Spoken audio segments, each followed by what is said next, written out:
Good morning all of you. आज हम class 7th का सोशल एंड पॉलिटिकल लाइफ देखने जा रहे हैं।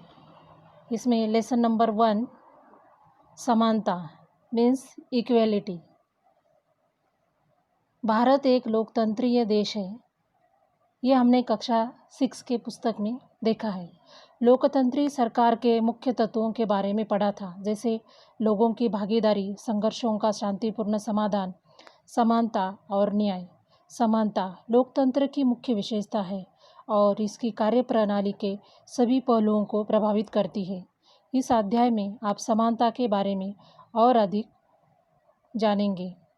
लोकतंत्र के लिए यह आवश्यक क्या है और भारत में सब समान क्यों है, क्यों नहीं है या है। हम कांता की कहानी से चर्चा आरंभ करते हैं। अब यहाँ एक कहानी दी गई है, उसको देखते हैं। कितनी अच्छी बात है ना सुजाता कि हम सब अपने देश के समान नागरिक के रूप में वोट डाल सकते हैं। जैन साहब भी हमारे साथ इसी लाइन में खड़े हैं।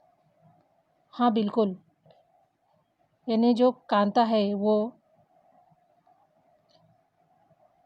वोट डालने जा रही है और वो बता रही है अपनी सहेली को कि जैसे हम गरीब हैं और साहब लोग जो बड़े हैं वो सब हम एक साथ एक लाइन में खड़े हैं।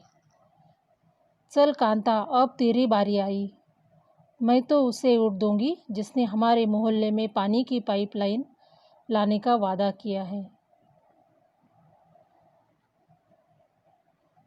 अब हमें पता है कि चुनाव के समय में नेता लोग कई बड़े वादे करते हैं, मगर निभाए जाते कि नहीं है हमें पता नहीं।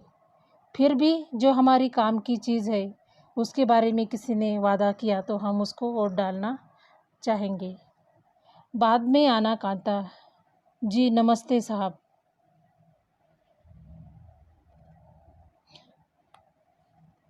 गुड़िया बुखार में पड़ी है और उसे अस्पताल लेकर जाना है, पर पहले साहब के घर का काम कराऊं और उनसे कुछ पैसे उधार ले आऊं। ले, ये पी ले, कुछ अच्छा लगेगा तुझे, और मैं जब शाम को लौटूंगी तो अपन अस्पताल चलेंगे, ठीक है। ऐसे कांता अपने बच्ची को समझाती है। गुड़िया बार बार बीमार नहीं पड़ेगी तो और क्या होगा। इस बस्ती में तो कभी साफ सफाई होती ही नहीं है। अब कांता की बेटी बीमार है तो किस कारण है। वो सोचती है कि हमारे मोहल्ले में साफ सफाई नहीं है, इसीलिए ये सब बीमारी फैल रही है। मताधिकार की समानता।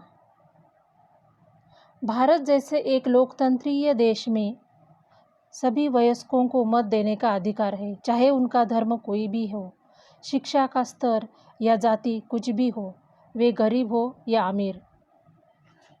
इसे, जैसा कि आप पिछले वर्ष की पुस्तक में पढ़ चुके हैं, सार्वभौमिक वयस्क मताधिकार कहा जाता है।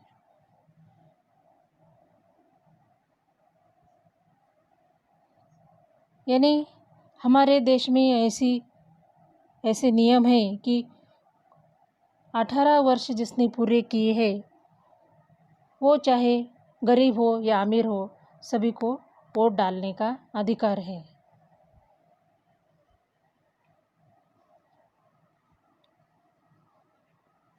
डॉक्टर भीमराव अंबेडकर, जिन्होंने हमारे भारत के लिए संविधान लिखा था, उनका यह बहुत ही महत्वपूर्ण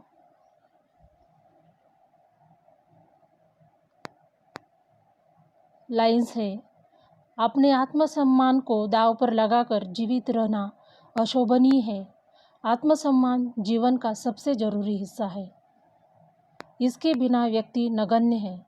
आत्मसम्मान के साथ जीवन बिताने के लिए व्यक्ति को कठिनाइयों पर विजय प्राप्त करनी होती है। केवल कठिन और निरंतर संघर्ष से ही व्यक्ति बल, विश्वास और मान्यता प्राप्त कर सकता है। मनुष्य नाशवान है, हर व्यक्ति को किसी न किसी दिन मरना है, परंतु व्यक्ति को यह संकल्प लेना चाहिए कि वह अपने जीवन का बलिदान आत्मसम्मान के उच्च आदर्शों को विकसित करने और अपने मानव जीवन को बेहतर बनाने में करेगा। किसी साहसी व्यक्ति के लिए आत्मसम्मान रहित जीवन जीने से अधिक अशोभनीय और कुछ नहीं है। जैसे आजकल हम देख रहे हैं कि भारत सरकार ने एक मध्याह्न भोजन योजना की व्यवस्था की है। इस योजना का प्रारंभ तमिलनाडु राज्य में हो गया था। 2001 में उच्चतम न्यायालय ने सभी राज्य सरकारों को इसे अपने स्कूल में 6 माह के अंदर प्रारंभ करने के निर्देश दिए थे।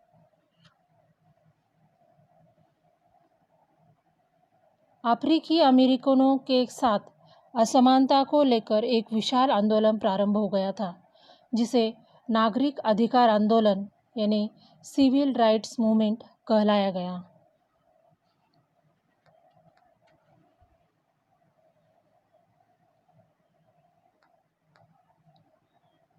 सार्वभौमिक वयस्क मताधिकार यह लोकतंत्री समाज का अत्यंत महत्वपूर्ण पहलू है।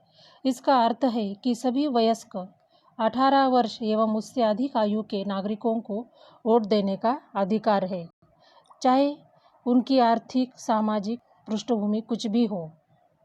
गरिमा, इसका तात्पर्य अपने आप को और दूसरे व्यक्तियों को सम्मान योग्य समझने से है। संविधान, यह वह दस्तावेज है जिसमें देश की जनता व सरकार द्वारा पालन किए जाने वाले नियमों और अधिनियमों को निरूपित किया गया है।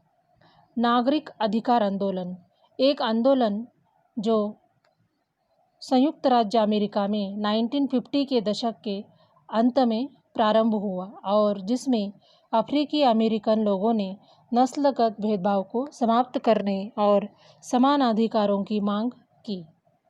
Thanks and please subscribe this channel.